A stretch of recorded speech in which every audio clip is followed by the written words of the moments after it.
There is a moment that most people miss. It happens before the problem arrives, before the pressure builds, before the decision becomes urgent. It is quiet. It is easy to overlook, and almost everyone does. You have been in situations where things seem to come out of nowhere. A conversation shifted in a direction you didn't expect. An opportunity appeared and disappeared before you could act on it. A situation that looked stable suddenly wasn't. And somewhere in the back of your mind, you had the feeling that you should have seen it coming. That something was there, something you could have noticed, if only you had been paying closer attention. That feeling is important. That feeling is the beginning of everything this audiobook is about. Most people move through their days in a state of response. Something happens, and they react. Someone speaks, and they answer. A problem appears, and they scramble to solve it. This is not a failure of intelligence. It is not a failure of character. It is simply the default mode of human attention. We are wired to respond to what is directly in front of us. We are wired to deal with the immediate, the visible, the pressing. But staying ahead is not about responding faster. It is about seeing sooner. There is a difference, and that difference changes everything. When you only respond to what is already happening, you are always catching up. You are always behind the curve, because the curve already turned before you noticed.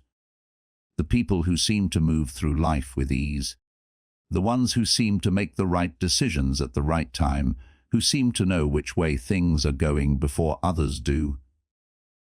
They are not faster than you. They are not smarter in the conventional sense. They are not operating with information you don't have access to. They are simply looking further ahead. They have trained themselves, consciously or not, to lift their attention above the immediate moment and ask a question that most people never ask: what comes next? Not just what is happening now, not just what happened before, but what is likely to happen next, and after that, and after that. They have learned to trace the shape of events before those events fully arrive. This audiobook is about how to do that. Not through tricks, not through shortcuts, not through any kind of formula, but through a real shift in the way you observe, the way you think, and the way you make decisions. Staying 3 steps ahead is not a competitive strategy. It is not about being better than others or gaining advantage over people. It is about gaining clarity about your own life, your own path, your own decisions. When you see further, you make better choices. When you make better choices, fewer things surprise you. And when fewer things surprise you, you move through the world with a kind of calm that most people never experience. That calm is not passivity. It is not detachment. It is the calm of someone who has already thought through the situation and knows what they are going to do. It is the calm of preparation, the calm of awareness, the calm of someone who has been paying attention. Think about someone in your life, or perhaps someone you have only observed from a distance, who seems to carry themselves with that kind of steadiness. They don't panic when things shift. They don't scramble when pressure appears. They don't seem rattled by the things that rattle others. You might have wondered whether they are simply unaffected, whether they simply don't care as much. But the truth is usually simpler. They thought about this before it arrived.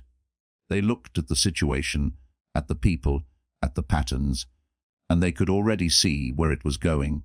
So when it arrived, they were not surprised. They were ready. That is what this audiobook is going to give you. Not confidence through arrogance, not certainty through illusion, but the kind of readiness that comes from genuinely thinking ahead. You don't need to predict the future perfectly. No one can. What you need is the habit of looking for it. The habit of asking, quietly and honestly, what is likely to come next. The habit of watching for signals before they become obvious. The habit of thinking consequences through before they land on you. 3 steps ahead does not mean 3 years ahead. It does not mean living entirely in the future or ignoring what is happening now. It means holding a slightly wider frame. It means allowing yourself to think not just about this moment, but about where this moment is leading. Most people are one step behind. They are reacting to what already happened.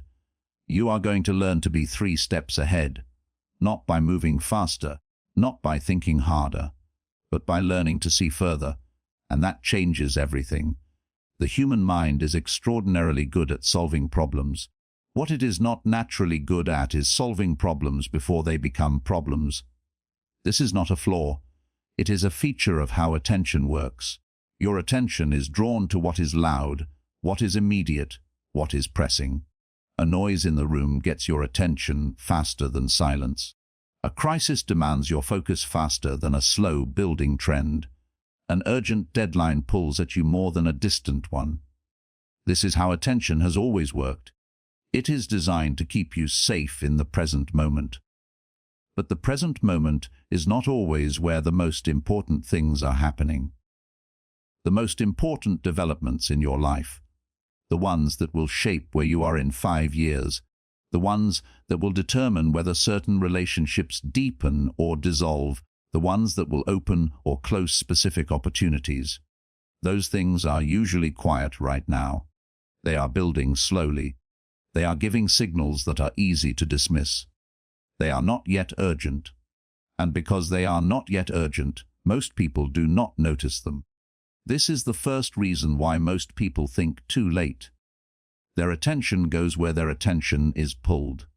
And it is never pulled toward what is quiet, what is distant, what is not yet pressing. It is always pulled toward the loudest, most immediate thing in the room. Watch how this plays out in decisions. Someone stays in a situation that clearly isn't working. A job, a project, a relationship. Not because they are blind to the problems, but because the problems have not yet become loud enough to force a decision. The signals were there early. Small frictions, recurring patterns, moments that didn't feel quite right. But none of it was urgent. None of it demanded action today. So the decision was delayed, and delayed again, until eventually the situation became a crisis and then action was unavoidable. But by then, the options had narrowed significantly. The problem was not that the person lacked intelligence. The problem was timing. They responded to the situation when it became loud instead of when it was still quiet. And by the time loud arrives, you are no longer choosing your response. The situation is choosing it for you. This is what reactive thinking costs you. It does not just cost you comfort. It costs you options. When you respond early, you have many options. You can adjust gradually. You can test different approaches. You can make small moves that preserve your position. When you respond late, most of those options are gone. You are managing a crisis instead of shaping an outcome. There is a second reason why most people think too late, and it is subtler than the first. Most people believe that foresight requires certainty. They hold back from acting on an early signal because they are not sure the signal means what they think it means. They wait for confirmation. They wait for the situation to become clear. They tell themselves that they need more information before they can decide. And sometimes that is true. Sometimes waiting is the right move. But often, waiting is not really about information. It is about comfort.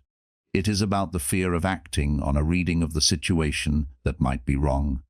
This is the trap, because by the time the situation is clear enough to eliminate that fear, it is usually clear because it has arrived. The trend has materialized. The problem has fully formed. The opportunity has already passed. Foresight does not require certainty. It requires probability. It requires the willingness to look at the available signals and make an honest assessment of where they are pointing, even before you are certain, to act on a 70% likelihood instead of waiting for a 95% one, because in most real-world situations, 95% certainty only comes after the fact. There is a third reason, and it has to do with how most people frame time. Most people live in what might be called a compressed time horizon. They think primarily about now and about the very near future. What needs to happen today? What needs to happen this week? What will make this immediate situation better or worse? The further ahead something is, the less real it feels, the less weight it carries, the less pull it has on your attention and decisions. This is why people make decisions that feel good now but are clearly problematic later. The later consequence simply does not feel as real as the immediate benefit. The brain assigns more weight to what is close in time. It is not irrationality. It is just a bias built into how we experience time. The person who stays 3 steps ahead has learned to correct for this bias. They have learned to make the future feel more real, to take distant consequences seriously even before they arrive, to give weight to what is not yet present. This does not happen automatically. It requires a deliberate practice of extending your attention forward, of asking, when you are about to make a decision, not just what this means right now, but what this is likely to mean in 3 months, in a year, in 5 years, of tracing the probable path of a current situation before that path reveals itself. It requires, above everything, the willingness to think when thinking is not yet required. Most people save their thinking for when it is urgently needed. The person who is 3 steps ahead thinks before the urgency arrives, not obsessively, not anxiously, just consistently, quietly, with the calm of someone who knows that the future is not a surprise but a forecast, imperfect but far from random. This is the shift, not thinking faster, not reacting better, but moving your thinking earlier, when the situation is still open, when your options are still wide, when you still have the freedom to shape what happens next instead of just surviving what arrives. The earlier you think, the more options you have. The more options you have, the better your decisions become, and better decisions, made earlier, consistently, over time. That is what it actually looks like to stay ahead. Before you can think ahead, you have to see clearly. This sounds obvious, but most people, most of the time, are not really seeing the situation in front of them. They are seeing their interpretation of it, their assumption about it, their past experience projected onto it. True observation is rarer than it seems. Think about how you typically enter a room, a meeting, a conversation, a new situation. What do you actually notice? What registers in your awareness? Most people notice what confirms what they already believe. They notice what relates to them directly. They notice what is emotionally charged, and they miss everything else. The strategist sees the whole room, not because they have special perception, not because they are naturally more gifted at awareness, but because they have developed the habit of looking not just at what interests them, but at everything, at what is present, at what is absent, at what is being said, and at what is not being said, at the dynamics between people, not just the content of what those people are communicating. This kind of observation is a skill, and like all skills, it can be developed. But first, let's understand why it matters so much. The information that allows you to think ahead is almost always available before most people notice it. The signal is there. The pattern is visible. The direction of movement is detectable. But only if you are paying attention to the right things. Most people are not. They are filtering their perception through habit, through assumption, through what they already expect to see. And what you expect to see is usually what you get. Not because reality always confirms your expectations, but because your perception does. You find what you are looking for. You miss what you are not looking for. The first practice of observation is learning to look without already knowing what you are going to find. This is harder than it sounds. When you walk into a familiar situation, a recurring meeting, a conversation with someone you know well, a problem you have seen before, you bring with you a whole set of assumptions. You already think you know what this is, who these people are, what is going to happen. And those assumptions act as a filter. They let in the information that confirms them, and they screen out the information that contradicts them. This is called confirmation bias, and it is not a character flaw. It is how the human mind manages the overwhelming amount of information available at any moment. You can't process everything, so you prioritize what seems relevant to what you already believe.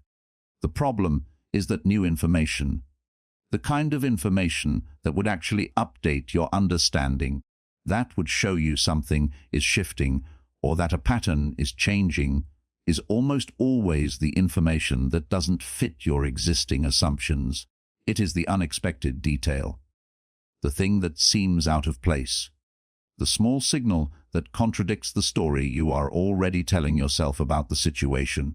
So the first discipline of observation is the willingness to be surprised, to actively look for what doesn't fit, to hold your assumptions loosely enough that you can actually see when reality is contradicting them. This is not the same as being suspicious. It is not the same as constantly looking for problems. It is simply the willingness to look with fresh eyes, even in familiar situations. To ask yourself, every time you enter a room, what am I about to miss? Because I think I already know what this is. The second practice of observation is paying attention to behavior rather than just words. Words are the surface. What people say is often a mixture of what they believe, what they want you to believe, and what they think they should say. It is not that people are consistently dishonest. It is that communication is layered, and the deepest layers are not in the words. Behavior is far more revealing. How someone acts when the stakes are low tells you a great deal about how they will act when the stakes are high. How someone treats people who have nothing to offer them tells you something essential about their character. How someone responds to unexpected setbacks tells you about their emotional architecture.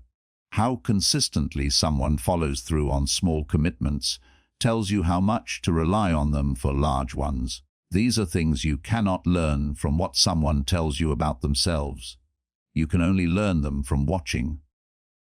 This requires patience. It requires the willingness to observe over time rather than drawing conclusions too quickly.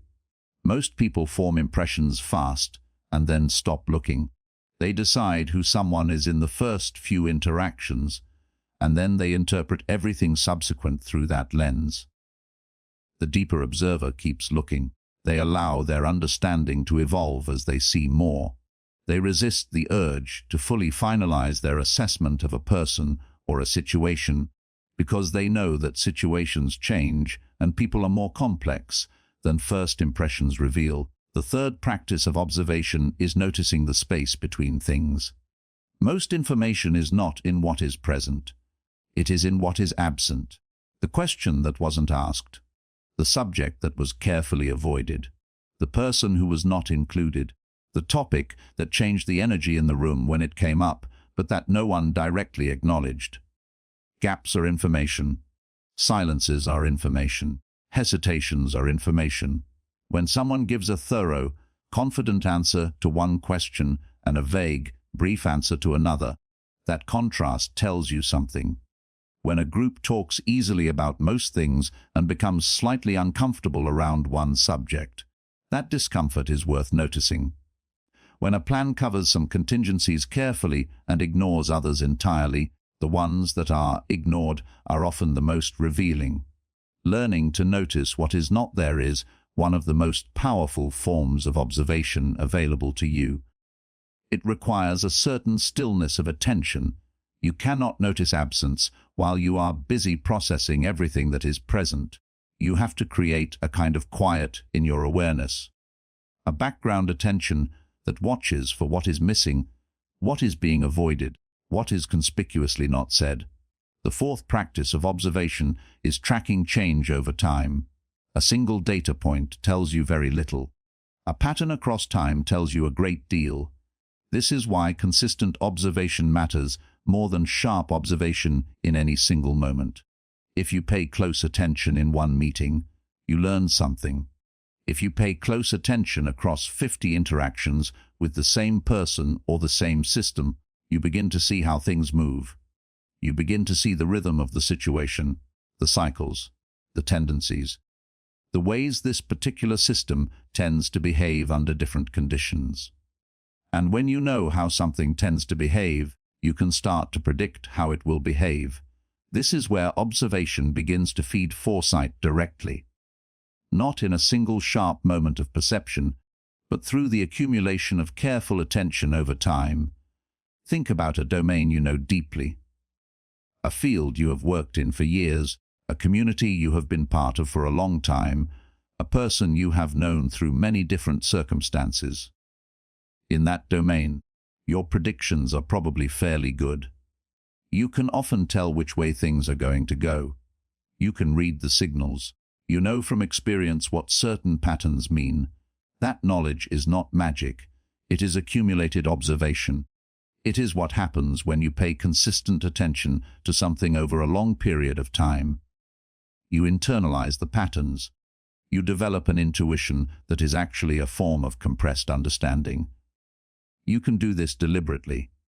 In any area where you want to develop foresight, you can commit to sustained, careful observation, not just consuming information, but watching, noticing, tracking how things change, building a mental model of how this particular system works.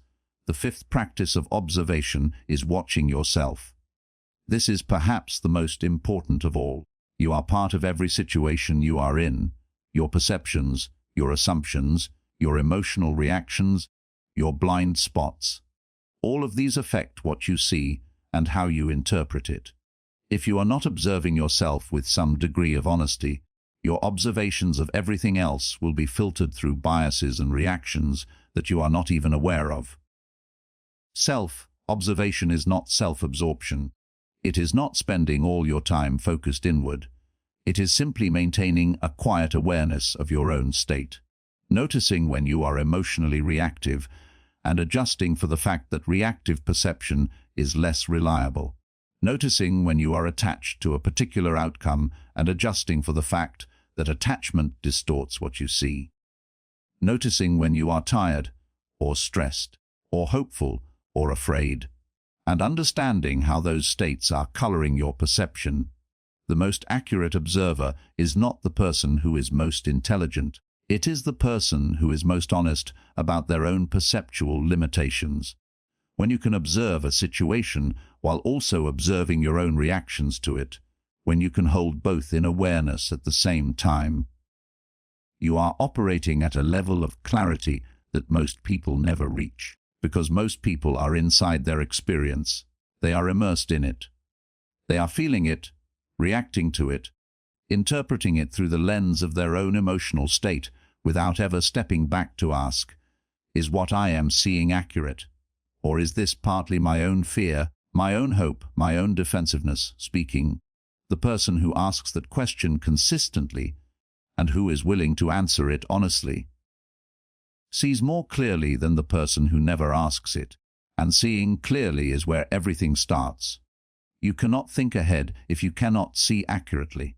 You cannot anticipate outcomes if your perception of the present is distorted. You cannot recognize patterns if you are only seeing the parts of the pattern that confirm what you already believe. Observation is the foundation of everything that follows. Without it, thinking ahead is just projection. You are imagining futures based on incomplete or distorted readings of the present.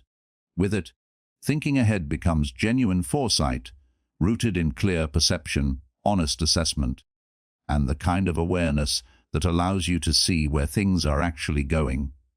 Everything else in this audiobook builds on what you learn to see. So before you rush forward into strategy, into planning, into trying to anticipate the future, slow down. Practice being present. Practice noticing. Practice the quiet discipline of paying attention without an agenda. Practice seeing what is actually there and what is conspicuously not there and what is slowly changing. That practice is not preparation for foresight. It is foresight already beginning.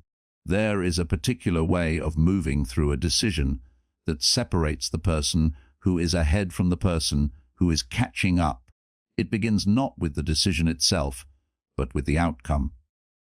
Most people start a decision from the beginning. They think about what they want to do, what feels right, what seems available, what they have done before, what others are doing, and then they move toward the option that feels best in the moment. This is forward thinking, but it is a very short form of forward thinking. It extends just far enough to include the immediate action, but rarely far enough to include the full consequence of that action. The person who thinks in outcomes starts somewhere different. They start at the end. They ask, what do I actually want to be true 6 months from now, a year from now, 5 years from now? And then they work backward from that to the present moment. What would need to be true for that outcome to happen? What conditions would support it? What conditions would undermine it? And given where things currently stand, what is the most useful thing I can do right now to make that outcome more probable? This is a fundamentally different way of making decisions. It is not about optimizing the moment. It is about aligning the moment with a larger arc of intention. When you think in outcomes, you stop asking, what should I do, as a question of feeling or impulse. You ask it as a question of consequence. You trace the likely path from each available option forward in time. You ask, if I choose this, what probably happens next? And after that, what? And after that? This kind of thinking reveals things that moment-to-moment decision-making completely misses. Consider a decision that feels comfortable and easy in the short term, but erodes something important over time. If you are only thinking about how it feels now, you might choose it repeatedly. If you are thinking in outcomes, you see that the cumulative effect of choosing it repeatedly leads somewhere you don't want to go, and that awareness changes the decision. Or consider the reverse. A decision that feels uncomfortable now, that requires patience, that demands discipline, that creates friction in the short term, but that, traced forward in time, leads to exactly the kind of outcome you are working toward. Without outcome thinking, you might avoid it because it is uncomfortable. With outcome thinking, you can see past the discomfort to the destination. This is not about sacrificing the present for an imagined future. It is about making sure your present decisions are actually taking you somewhere. Most people are making decisions without a clear sense of where those decisions are leading. They are optimizing locally without any global direction. And the result, over time, is a life that has been shaped more by circumstance and impulse than by genuine intention. There is a practice that makes outcome thinking more concrete. It begins with a single question: what are the probable second-order effects of this decision? A first-order effect is the direct, immediate consequence of an action. You make a choice and something happens. That is first order. A second-order effect is what happens as a result of that first consequence. It is the ripple after the first ripple.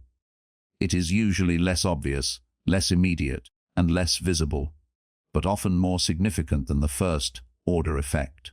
Most people think only to the first order. They see the immediate consequence and stop there. The person who stays ahead thinks to the second and third order. They trace the ripple further. Think about a specific decision, the choice to be consistently honest, even when honesty is uncomfortable. The first-order effect might be friction, a difficult conversation, temporary discomfort for both parties. That discomfort is real, and it is the reason many people choose not to be honest in that moment. But the second-order effect is trust. The kind of trust that builds between people who know they can rely on each other to tell the truth. The kind of relationship that can handle real pressure because it is built on something solid. The third-order effect is the quality of the decisions that get made within that relationship. Because when people trust each other enough to be honest, they can make better decisions together. They can surface problems early. They can disagree productively. They can build something real. The person who only thinks to the first order avoids the discomfort and loses all of that. The person who thinks to the second and third order chooses the discomfort because they can see what it leads to. This is outcome thinking in practice. It requires something that does not come naturally to most people: the willingness to delay gratification in perception, To not stop at the first consequence you see, but to keep tracing forward. To keep asking, and then what? Let's think about another dimension of outcome thinking. It involves not just tracing the outcomes of your own decisions, but anticipating the outcomes of the situation itself. Regardless of what you do, where is this going, independent of your choices? Some situations have a clear trajectory. They are moving in a direction that, absent any major intervention, they will continue to move in. Recognizing that trajectory early gives you an enormous advantage, because you can begin positioning yourself for where things are going instead of where things currently are. This is one of the most practical applications of thinking ahead. Not just thinking about what you will do, but asking, where is this going? And then asking, what position do I want to be in when it gets there? This applies to careers, to relationships, to industries, to communities, to personal projects. Almost everything has a trajectory. Most things do not simply stay as they are moving in some direction, toward more complexity or toward simplification, toward expansion or toward contraction, toward increasing relevance or toward obsolescence. When you can identify the trajectory early, when you can see that something is building toward a particular outcome before that outcome is obvious to others, you can align yourself with that trajectory in a way that feels almost effortless, because you are moving with where things are already going. The people who always seem to be in the right place at the right time are usually not lucky. They are skilled at reading trajectories. They have developed the habit of asking, consistently and honestly, where is this going? And they have had the discipline to act on that reading before it became obvious to everyone. This is not prediction in the mystical sense. It is not claiming to know the future. It is simply the practice of observing momentum and asking, if this continues, where does it lead? And then taking that question seriously enough to act on the answer. There is another element of outcome thinking that is worth spending time with. It is the habit of thinking about what you want to avoid, not just what you want to achieve. Most goal setting and planning focuses entirely on positive outcomes. What do you want to happen? What are you trying to build? Where do you want to go? These are important questions, but they leave out half of the picture. Charlie Munger, one of the most effective thinkers of the modern era, spoke often about what he called inversion, the idea that you can solve many of the most important problems in life not by asking how to achieve something, but by asking how to avoid the opposite. If you want to make good decisions over time, it is useful to ask, what are the patterns of bad decision-making? And then work to eliminate those patterns from your own thinking. If you want to build lasting relationships, it is useful to ask what erodes them, and then be vigilant about avoiding those erosions. If you want to stay ahead, it is useful to ask what most reliably causes people to fall behind, and then build your habits and your decisions around avoiding those causes. This is outcome thinking applied in reverse. Instead of chasing the target, you are clearing the path. And often, clearing the path matters more than increasing your speed, because most of what keeps people stuck is not a lack of effort or a lack of ambition. It is a set of recurring, predictable mistakes that they keep making without fully noticing. Decisions that feel fine in the moment but consistently lead to the same unwanted outcomes. Patterns of thinking that look like logic but are actually bias. Habits of response that feel justified but undermine their own goals. When you can see those patterns, in yourself and in situations, you can begin to work around them. Not by trying harder in the same direction, but by changing the direction. By designing your decisions to avoid the predictable traps before you fall into them. That is the essence of thinking in outcomes. It is not about optimism or pessimism. It is about clarity, about seeing the probable shape of the future clearly enough to make decisions that actually serve your real intentions, not just your momentary impulses. When you consistently think in outcomes, you stop reacting and start directing. You stop being shaped by circumstances and start shaping them. Not perfectly, not without difficulty, but with a level of intentionality that most people never experience. And that intentionality is what it actually feels like to be ahead. If you want to know what is going to happen next, one of the most reliable places to look is what has happened before. Not because the future is identical to the past. It isn't. But because the underlying patterns, the structures of how situations unfold, how people behave under pressure, how systems respond to stress, how opportunities emerge and close, those patterns are remarkably consistent. Human behavior, at its core, does not change very much.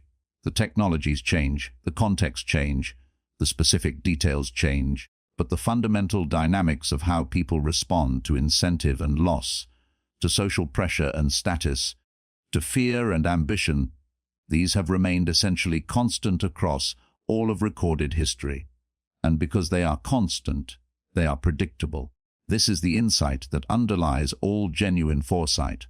Not a crystal ball, not access to hidden information, just a clear understanding of patterns applied to present circumstances. When you recognize a pattern, you know what is likely to come next. Not with certainty, but with a level of probability that is far better than guessing.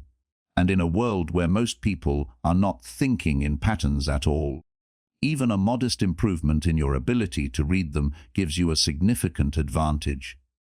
So what are the patterns worth knowing? Let's start with the most fundamental one, the pattern of how pressure reveals character. People are not always consistent across conditions. Someone who is calm, generous, and thoughtful in ordinary circumstances can behave very differently when the pressure increases. When resources become scarce, when competition intensifies, when something they care about is threatened, the person under pressure is the more complete person, not because they are showing their worst self, necessarily, but because they are showing their real self. The priorities that come first when there isn't enough room for everything, the fears that surface when the comfortable distance closes.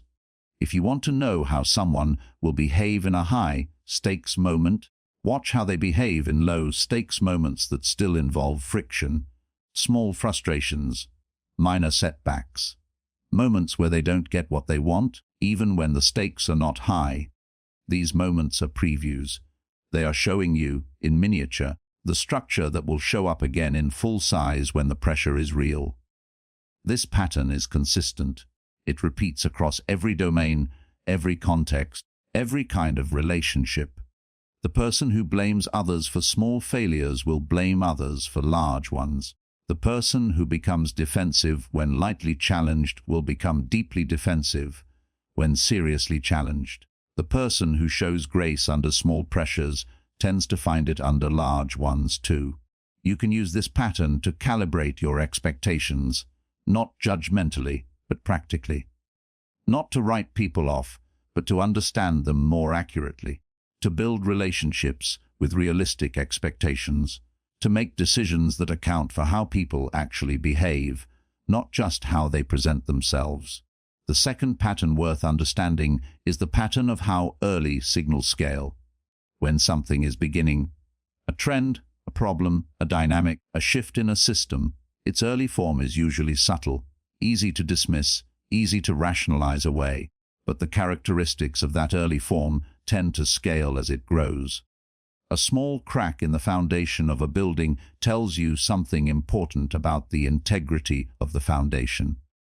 It does not tell you the building is about to fall, but it tells you the foundation has a weakness, and that weakness will become more relevant as the building ages and bears more stress. A small recurring tension in a relationship tells you something about the structure of that relationship. It does not mean the relationship is doomed, but it reveals a point of friction, and that friction will matter more as the relationship deepens and the stakes increase. A small inefficiency in a process tells you something about how that process will perform under greater demands. Not a catastrophe now, but a signal of where the breakage will eventually occur. The person who is ahead learns to take early signals seriously. Not with alarm, not with catastrophizing, but with honest attention. They say this is small now, and it may stay small, but it may also not. Let me understand what I am looking at and keep watching it. The discipline here is resisting the human tendency to explain away early signals, to reason that it was a one-time thing, that it doesn't really mean anything, that it's not a big deal. Sometimes that reasoning is correct. Sometimes a small signal really is just noise, and it doesn't develop into anything significant. But other times, the small signal is the beginning of the pattern, and the person who recognized it early had time to respond thoughtfully, while the person who explained it away had to scramble when it became undeniable. The third pattern is the pattern of how incentives shape behavior. This is perhaps the most powerful pattern available to you because it applies universally. In every situation where you want to understand why people are doing what they are doing, or predict what they are likely to do next, one of the first questions to ask is, what are they incentivized to do? Not what they say they are going to do, not what would be most ethical or most rational in the abstract, but what does their actual incentive structure reward? People, institutions, and systems tend to follow their incentives, not always immediately, not always obviously, but over time with remarkable consistency. When the incentive and the stated intention align, the stated intention is likely to be followed through on. When they diverge, the incentive tends to win. This is not cynicism, it is clarity. It allows you to make much more accurate predictions about behavior without requiring any detailed knowledge of someone's personality or stated values. It also allows you to design situations more intelligently. If you want a particular behavior to be sustained, create an incentive structure that rewards it. If you want a particular behavior to stop, look at what is incentivizing it and change that first. Because trying to change behavior without changing incentives is an uphill struggle that rarely succeeds long-term. When you are trying to think ahead in any situation involving other people, which is most situations, asking the incentive question early gives you an enormous amount of predictive clarity. The fourth pattern is the pattern of how things tend to revert. Extremes rarely hold. Things that move very far in one direction tend, over time, to move back, not necessarily all the way, but back towards something more moderate. This is true in markets, in politics, in relationships, in personal habits, in cultural trends. A period of extreme optimism tends to be followed by a correction. A period of intense focus in one area of life tends to be followed by drift or depletion in that area. A relationship dynamic that has moved too far toward one person's needs tends to create pressure toward rebalancing. Understanding this pattern allows you to resist two common mistakes. The first mistake is extrapolating a current trend indefinitely, seeing something that is rising and assuming it will keep rising, seeing something that is working and assuming it will keep working at the same rate. The pattern of reversion suggests that most things that have moved significantly in one direction will eventually face resistance from that direction. The second mistake is assuming that an extreme negative state is permanent. A difficult period does not necessarily predict continued difficulty. A trend that has moved sharply downward creates its own conditions for reversal. Understanding reversion helps you maintain perspective during both good periods and bad ones. The person who is 3 steps ahead uses the pattern of reversion not to predict exact timing. No one can reliably do that. But to avoid investing in the permanence of any current state. They hold their current successes with appropriate humility. They face their current challenges with appropriate steadiness, because they understand that the current condition is rarely as permanent as it feels. The fifth pattern is the pattern of how resistance and resolution follow tension. In any situation where there is unresolved tension, unspoken conflict, competing needs, structural imbalance, that tension will eventually resolve itself, either through intentional action or through some kind of rupture. Unspoken tension in a relationship does not simply stay unspoken indefinitely. It accumulates, and eventually it either gets addressed directly or it erupts in some form that is more disruptive than direct address would have been. Structural imbalance in an organization does not simply persist. It builds pressure until something breaks or shifts. Competing needs that are not negotiated openly do not disappear. They find other expressions, usually less clean than honest negotiation would produce.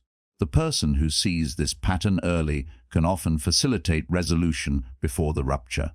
They can identify where the tension is, name it clearly, and create space for it to be addressed intentionally. This is far preferable to waiting until the rupture forces resolution, because at that point, the options are more limited and the damage is already done. Tension that is addressed early is manageable. Tension that is allowed to accumulate becomes a crisis. This pattern repeats constantly. In personal life, in professional contexts, in teams, in communities. And the person who recognizes it early, who can feel the accumulation of unresolved tension and can act on it before it becomes a rupture, holds a form of power that is entirely constructive, not power over others. Power to shape the situation in a way that serves everyone. These patterns, character under pressure, early signals scaling, incentives driving behavior, reversion from extremes, and tension seeking resolution, are not the only patterns available to you. There are many others, but these 5 are among the most universal, the most consistent, and the most applicable across a wide range of situations. When you begin to see through these lenses, the present becomes much more legible, not just as a current state, but as a moment in an ongoing pattern. And the moment you can see a pattern, you can begin to read where it is going. That is the practical meaning of staying ahead. Not predicting the unpredictable, but recognizing the patterns that repeat, applying them honestly to present circumstances, and moving in response to where those patterns most probably lead. The future is never certain, but it is rarely as random as it seems. When you know the patterns, you can navigate it with a level of foresight that feels, to those who don't share it, almost like a different kind of intelligence. It is not. It is simply the disciplined application of sustained observation to recurring structures. But the result is the same. You see further. You move earlier. You arrive before the pressure does. Every decision you make is a small act of world building. You are not just choosing what happens next. You are shaping the conditions in which future decisions will be made. You are opening some doors and closing others. You are building a version of the future, one choice at a time. Most people do not experience their decisions this way.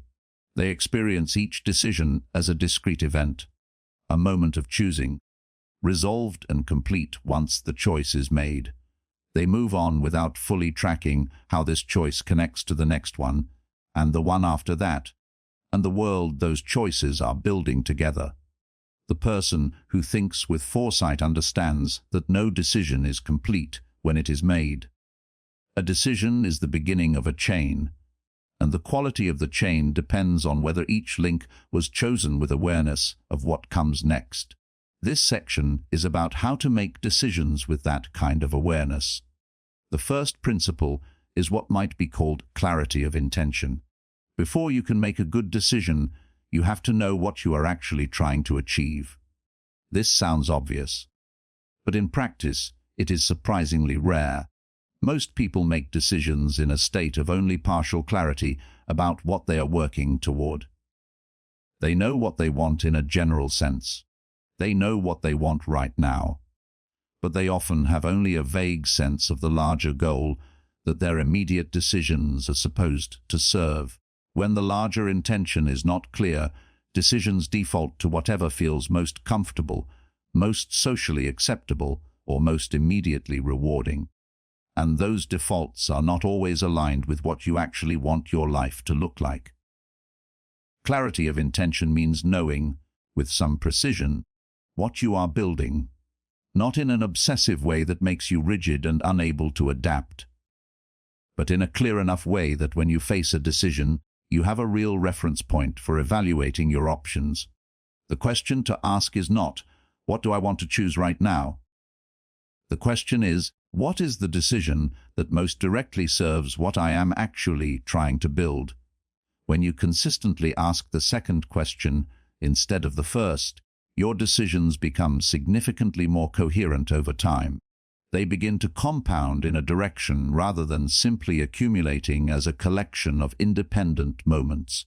The second principle is understanding the reversibility spectrum. Not all decisions are equal in terms of how difficult they are to undo. Some decisions are easily reversible. You can change your mind, adjust course, and move in a different direction without significant cost. Other decisions are not reversible or are reversible only at enormous cost. This matters because the quality of reasoning you should apply to a decision should be proportional to how difficult it is to reverse.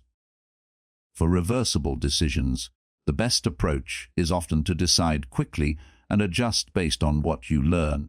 Spending enormous amounts of time and energy deliberating over something that can be undone easily is inefficient. The cost of being wrong is low, and the cost of delay is real. For irreversible or highly consequential decisions, the opposite approach applies.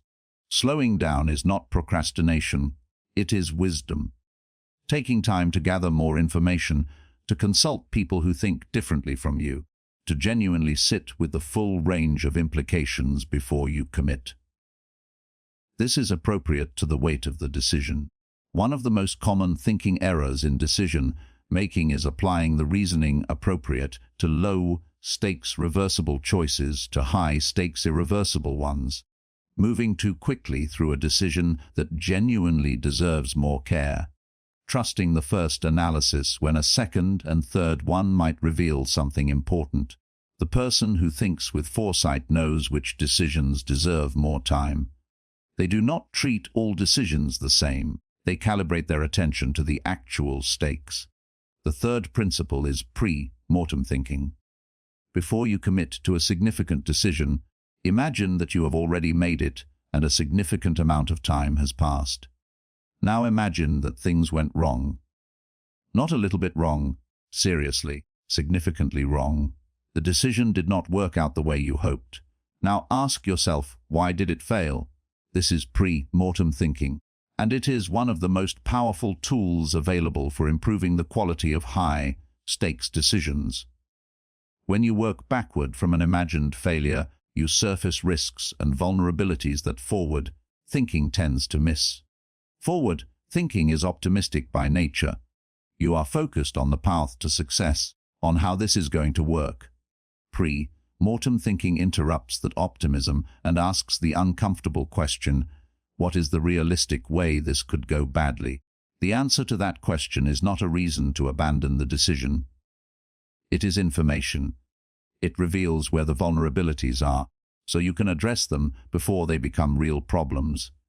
It reveals the assumptions you are making that, if wrong, would undermine the whole plan, so you can test those assumptions before you are committed. Pre-mortem thinking transforms the decision from a bet on your best hopes into a plan that has been stress-tested against your honest fears. And plans that have been stress-tested are far more robust than plans that have only been viewed from the optimistic angle. The fourth principle is the deliberate consideration of the option you are not taking. When you make a decision, you are choosing one option and declining the others. This is obvious, but what is less obvious is that the cost of a decision is not just the cost of the thing you chose. It is also the value of what you did not choose. Every choice has an opportunity cost. Every door you open means another door you are not walking through, at least not right now. Most people give almost no attention to the options they are not taking. Once they have decided, those other options seem to fade from consideration. But they are worth understanding because they reveal the full cost of the decision you are making. If the option you chose is clearly superior to the alternatives, this exercise will confirm that and strengthen your confidence. But if examining the alternatives reveals that one of them was actually quite good, perhaps better than you initially recognized, you may want to reconsider whether your initial choice was actually optimal. More importantly, understanding what you are not choosing helps you understand what you are giving up. And that clarity matters. It prevents the kind of regret that comes from making a choice without fully acknowledging what it costs. The fifth principle of foresighted decision making is what might be called the long game versus the short game. Almost every significant decision you make exists in two timeframes simultaneously. There is the short-term reality, the immediate consequences, the near-term outcomes, the way things will look and feel in the next few months. And there is the long-term reality, the slower unfolding consequences, the effects that only become visible over years, the version of yourself and your situation that your decisions are cumulatively building. The tension between these two timeframes is one of the most consistent challenges in decision-making. What is best in the short term is often not what is best in the long term. What builds the most value long term often requires the most patience and discipline in the short term. This is not always true. Sometimes the best short-term and long-term decisions align. But when they diverge, the choice you make says a great deal about where your real priorities lie. The person who thinks with foresight does not always choose the long game. Sometimes the short term is genuinely important. Sometimes a short-term need is pressing enough to justify compromising on the longer term. That is a legitimate decision. But they make that trade-off consciously. They see it clearly. They are not fooling themselves into thinking the short-term choice will also serve the long term when it actually won't. They are not using optimism to paper over a tension that they know, in honesty, is real. Seeing the trade-off clearly is the first step to making a sound decision about it. Because when you see it clearly, you can at least choose knowingly. You can decide that the short-term need justifies the long-term cost and own that decision, or you can decide that the long-term goal is worth the short-term sacrifice and own that one. What you cannot do, what the person who is ahead refuses to do, is pretend the trade-off is not there when it clearly is. That pretense is the source of most bad decisions, and its antidote is simply honesty. The willingness to see the decision as it actually is, to trace its likely consequences forward in time, and to choose with open eyes. That is decision-making with foresight. Not perfect decisions. Not decisions that are never wrong. But decisions that are made consciously, with awareness of what they cost and what they are building. Decisions that are aligned with a larger intention, tested against their own vulnerabilities, and made with a clear understanding of the full landscape of options. Over time, those decisions accumulate, and the cumulative effect of consistently thoughtful, intentional decision-making is a life that moves in a direction, not at the mercy of circumstance, but shaped by intention. That is what being ahead actually feels like from the inside. The mind under pressure is not the same as the mind at rest. You have experienced this. A situation that would be easy to handle in a calm moment becomes significantly harder to handle when the stakes are high, when time is short, when something important is at risk. Your thinking narrows. Your attention tightens. Options that would be visible in a calmer state become invisible, and you find yourself reacting from a smaller, more primitive part of your intelligence. This is not weakness. It is biology. The pressure response is designed to simplify your thinking in moments of perceived threat, directing your resources toward immediate action rather than nuanced analysis. In genuinely threatening situations, that simplification is valuable. You do not need a full strategic review when you need to move quickly. But in most of the situations where you feel pressure, decisions with significant consequences, conflicts with people who matter, moments where something you have worked toward is at stake, that simplification works against you. It removes exactly the kind of thinking you most need, the broad view, the long perspective, the ability to see multiple options rather than just the most obvious one. And this is why composure, the ability to maintain your clarity under pressure, is one of the most valuable and most directly practical forms of intelligence available to you. It is also one that is almost never taught directly. It tends to be understood as a personality trait. Either you are someone who stays calm under pressure, or you are not. Either you were born with that ability or you weren't. This is not true. Composure is a developed capacity, not a fixed trait. It can be built, practiced, and strengthened. And the payoff for building it is enormous. When you can think clearly under pressure, while those around you cannot, you are operating at a different level of effectiveness in precisely the moments that matter most. Because high-pressure moments are almost always the moments where the most important decisions get made, where the most lasting impressions are formed, where the most significant opportunities appear and disappear. The person who can think clearly in those moments has access to the full range of their intelligence, when others are operating at a fraction of theirs. So how do you build composure? Not as a personality change, but as a practical cognitive skill. The first element is understanding your own pressure signatures.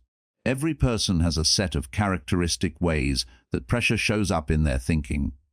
For some, it is tunnel vision, a narrowing of attention to a single option or a single threat, with everything else dropping out of awareness. For others, it is overthinking, a proliferation of possibilities that becomes paralyzing rather than illuminating. For others still, it is emotional flooding, feelings that become so intense that they overwhelm the capacity for clear reasoning. You probably know which of these is most characteristic of you. You have seen it happen. You have looked back afterward and noticed that under pressure, your thinking moved in a particular and not always helpful direction. Knowing your own pressure pattern is the beginning of interrupting it, because you cannot interrupt a pattern you haven't noticed. But once you recognize it, once you can say, "This is what happens to me when the pressure builds," you create a small but real space between the pressure and your response to it. That space is where composure lives. The second element is slowing down the moment. This is counterintuitive.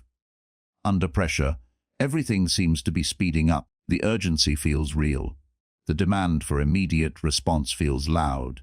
And the temptation is to match that speed, to make faster decisions, to speak more quickly, to move before you have thought. But most situations that feel urgent are not as urgent as they feel. The sense of urgency is itself partly a product of the pressure response. Your nervous system is telling you to act now, but the situation itself usually allows more time than you are experiencing. When you feel pressure building, one of the most powerful moves you can make is to deliberately slow down, to pause before responding, to take a breath before speaking, to give yourself one more moment of thought before committing to action. This is not hesitation, it is intentional pacing. The difference between reacting and responding. A reaction happens before you have chosen it. A response happens after you have, even briefly, considered your options. That brief consideration, even a few seconds of it, makes an enormous difference. It allows your broader thinking to come back online. It allows you to notice options that the pressure response had hidden.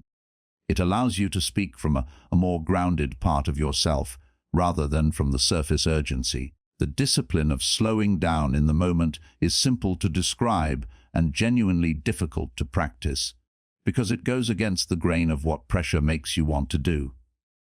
But with consistent practice, it becomes more natural, and its effects compound. You begin to trust that you will have the time you need, even when the situation feels urgent. And that trust itself reduces the pressure. The third element is maintaining a long view in the middle of a short-term storm.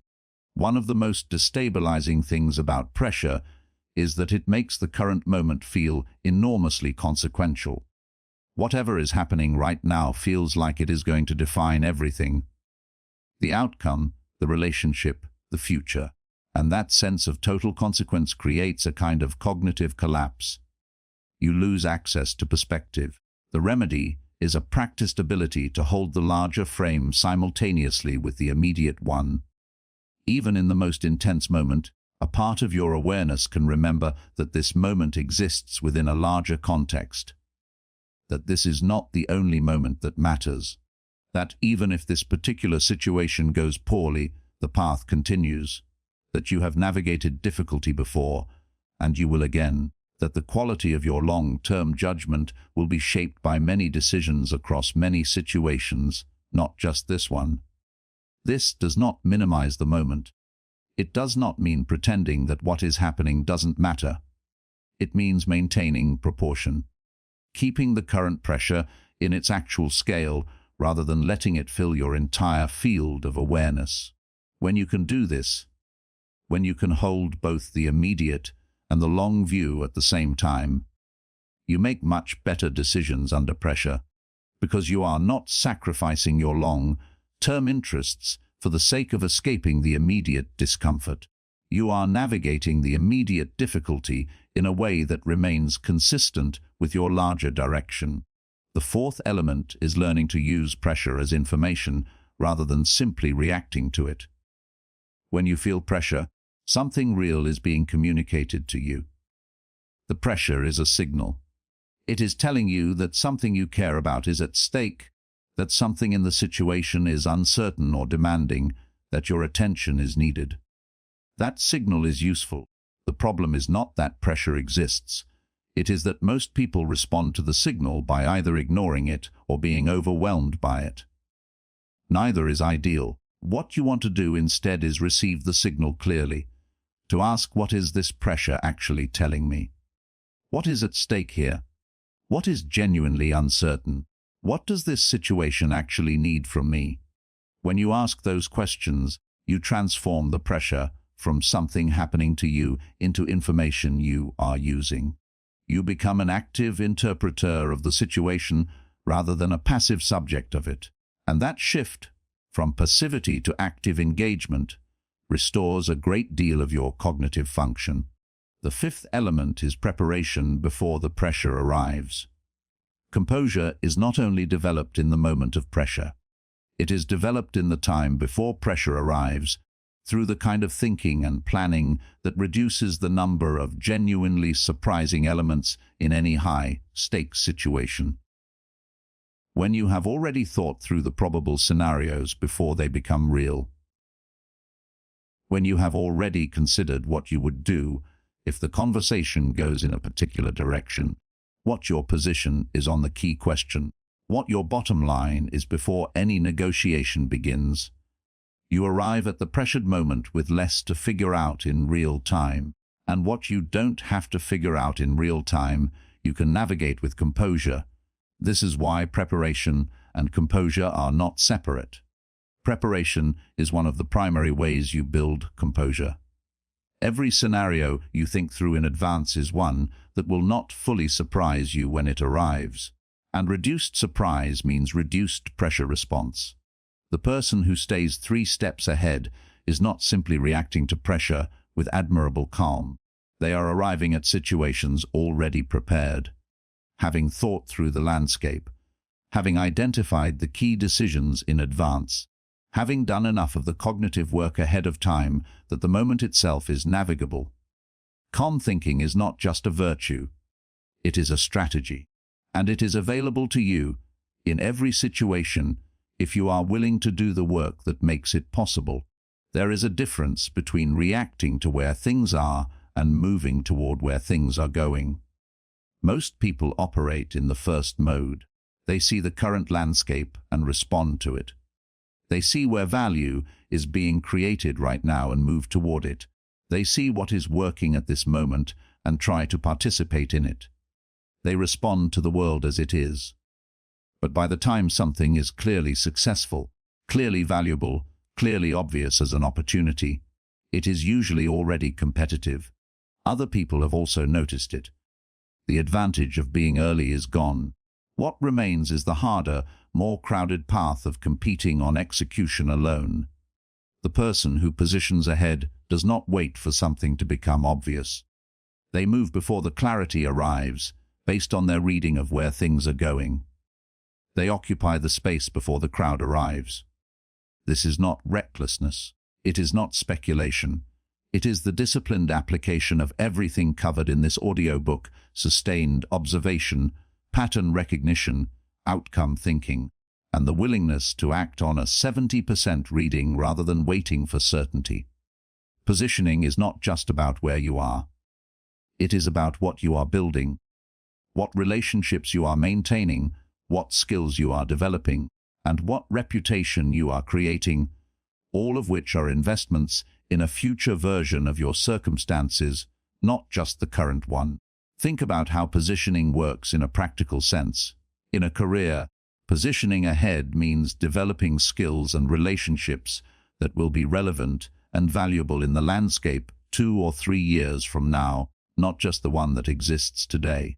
It means identifying which directions your field is moving and beginning to build expertise there before that expertise becomes in demand. It means cultivating relationships with people who are working at the frontier of where things are going, not just the center of where things currently are. In a personal context, positioning ahead means investing in your physical and mental health, your capacity for learning, your emotional resilience, the kind of investments that pay dividends over years, not just over weeks. In any collaborative context, a team, a business, a community, positioning ahead means building trust, demonstrating reliability, and developing a reputation for thoughtfulness and follow-through, because trust is the ultimate form of social positioning. When people trust you, opportunities come to you before they are offered to others. Relationships deepen in ways that create stability. Problems are shared early when they are still manageable. Trust is built over time through consistent behavior. It is not buildable quickly, but it compounds, and the person who has been consistently building trust, quietly and without fanfare, over months and years, finds themselves in a remarkably strong position when circumstances shift and relationships matter most. The second dimension of positioning is reducing your exposure to avoidable risk. Part of staying ahead is not falling behind, and falling behind is often not the result of missed opportunities. It is the result of avoidable setbacks. Decisions that created vulnerabilities, dependencies that became liabilities, situations that could have been foreseen but weren't. The person who is ahead thinks carefully about their exposure, not with paranoia, not with a fearful orientation that sees threat everywhere, but with honest assessment. Where am I vulnerable? What are the dependencies in my current situation, and what happens if any of them shift? What assumptions am I making that, if wrong, would create significant problems? This kind of assessment is not pessimistic.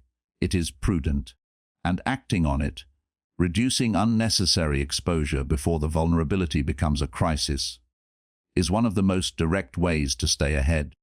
Because staying ahead is not only about moving forward, it is also about not losing the ground you have. Every significant setback is not just a loss of progress, it is time spent recovering rather than building. The person who avoids avoidable setbacks has a compounding advantage over time, not because they are moving faster, but because they are not periodically forced to start over. The third dimension of positioning is investing in optionality. Optionality means maintaining the flexibility to move in multiple directions, rather than becoming so committed to a single path that you cannot adapt when circumstances change. This is not the same as being indecisive. It does not mean refusing to commit. It means making commitments in a way that preserves as much flexibility as possible, especially when the future is genuinely uncertain. The decisions and investments that increase your options are generally more valuable than those that decrease them, everything else being equal. A skill that is broadly applicable is more valuable than one that is narrowly specific, because it keeps more futures open. A relationship that is honest and reciprocal is more valuable than one built on a particular transaction, because it persists beyond the transaction. A financial cushion is more valuable than the same amount of money spent because it creates the space to make better choices when unexpected opportunities or pressures arrive. Optionality is the hedge that allows you to benefit from positive uncertainty. When you don't know exactly how things are going to unfold, and no one ever does, having more options available means you can respond to what actually happens rather than being locked into a path that was designed for a future that didn't arrive. The fourth dimension of positioning is timing. Even with perfect analysis and clear foresight, timing matters. Acting too early can be as costly as acting too late. The challenge is finding the right moment, early enough to be ahead of the crowd, but not so early that the conditions for success don't yet exist. Reading timing well is one of the subtler skills of foresight. It requires not just understanding where things are going, but understanding the pace at which they are moving, and that pace is often slower than initial analysis suggests. One of the most common mistakes among people who are genuinely good at identifying emerging trends is moving too early. They see clearly that something is coming. They are right about the direction, but they underestimate how long it will take to arrive. And in the gap between their prediction and the reality, they face the cost of being early without the reward of being right. Patience is part of foresight, not passive waiting, active, observant patience. The willingness to wait for the moment of maximum leverage rather than acting as soon as you see the direction. The best positions are not just in the right place. They are in the right place at the right time, held by someone who was willing to wait for the timing to be right, even after they understood the direction. The fifth dimension of positioning is the compound effect of consistent alignment. Every time you make a decision that aligns with your larger intention, that builds towards something real, that maintains your integrity, that deepens a valuable relationship, that develops a meaningful capability, you are adding a layer of compounding. Compound effects are invisible in the short term and unmistakable in the long term. Early on, a series of aligned decisions produces results that look modest, but each layer makes the next one more powerful. The relationships deepen, the skills compound, the reputation builds, the trust accumulates, the options multiply.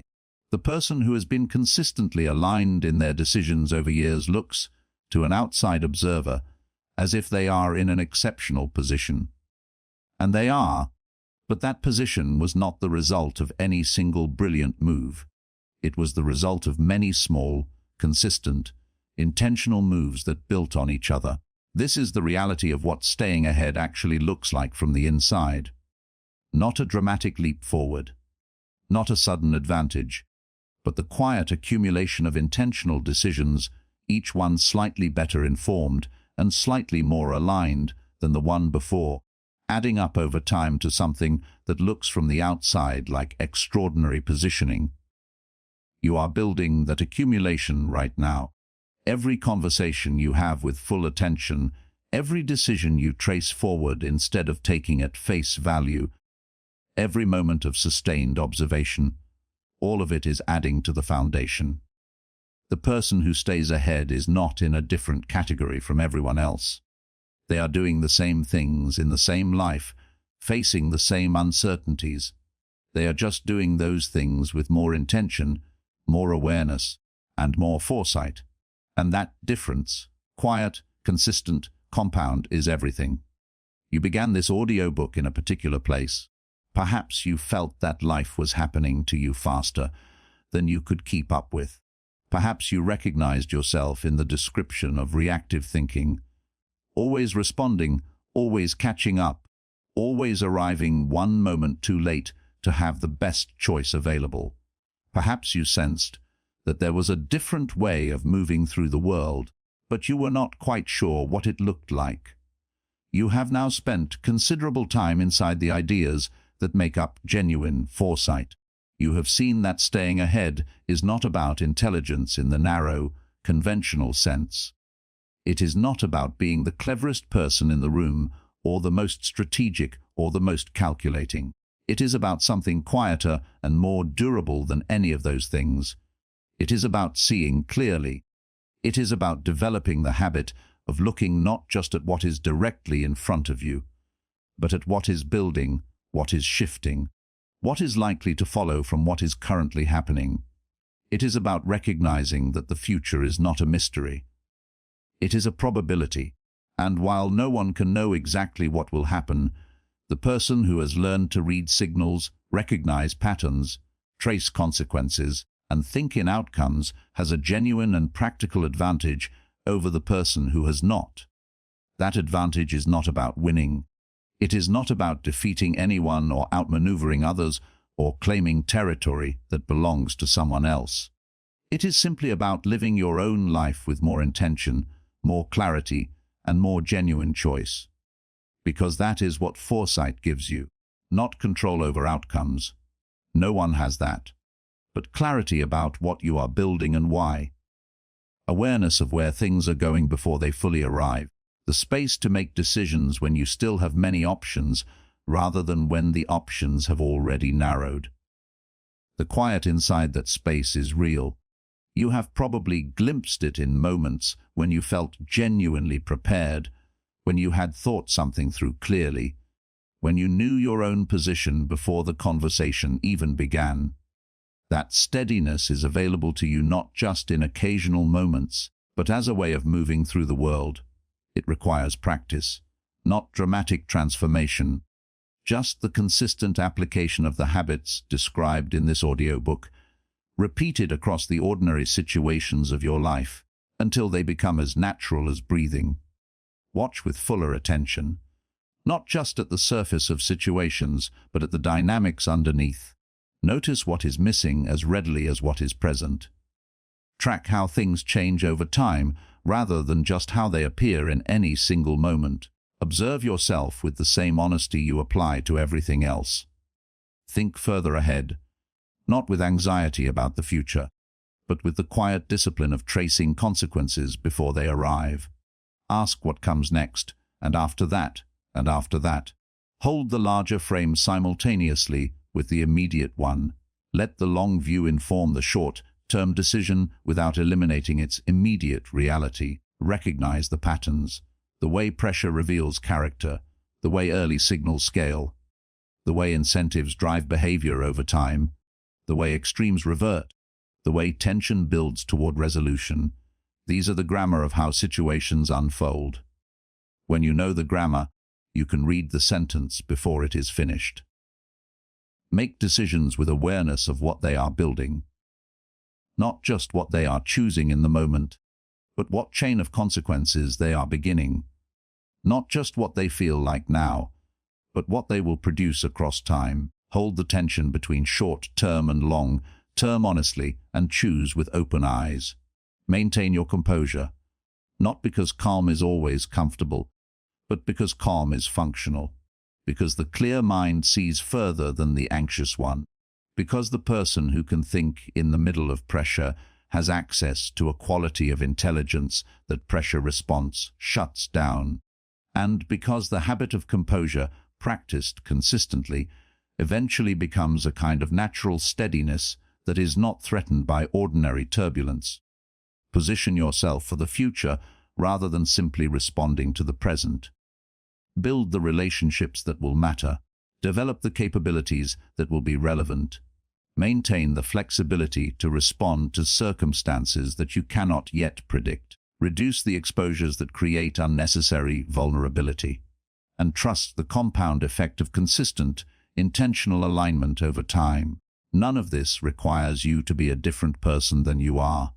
It requires you to be more fully yourself, more present, more honest, more thoughtful, more aware. It requires the willingness to think when thinking is not yet demanded, to observe when observing requires no obvious payoff, to develop capabilities before they are urgently needed, to ask harder questions before the easier ones have been answered. This is the discipline that underlies all genuine foresight, and it is available to you, starting now, in whatever situation you are currently facing. You do not need to move faster than everyone else. You do not need to be smarter, louder, more aggressive, or more ambitious. You need to see further. You need to look ahead with honesty, with patience, and with the kind of calm attention that allows the signals to reach you before they become undeniable. You need to let your decisions be shaped by where things are going, not just by where they currently are. You need to hold the long view steady inside the short-term storm, and you need to trust that the quiet, consistent, unflashy work of thinking ahead, of observing, of recognizing patterns, of tracing consequences, of positioning with intention, that work compounds. It compounds into relationships that hold, into decisions that serve you across years, not just across moments, into a way of moving through the world that feels, from the inside, like steadiness, and from the outside, to those who see the results without seeing the practice, looks like you are somehow always ahead. You are not ahead because you are lucky. You are not ahead because circumstances happen to favor you. You are ahead because you learn to see further. And when you see further, you have already arrived where others are still trying to go.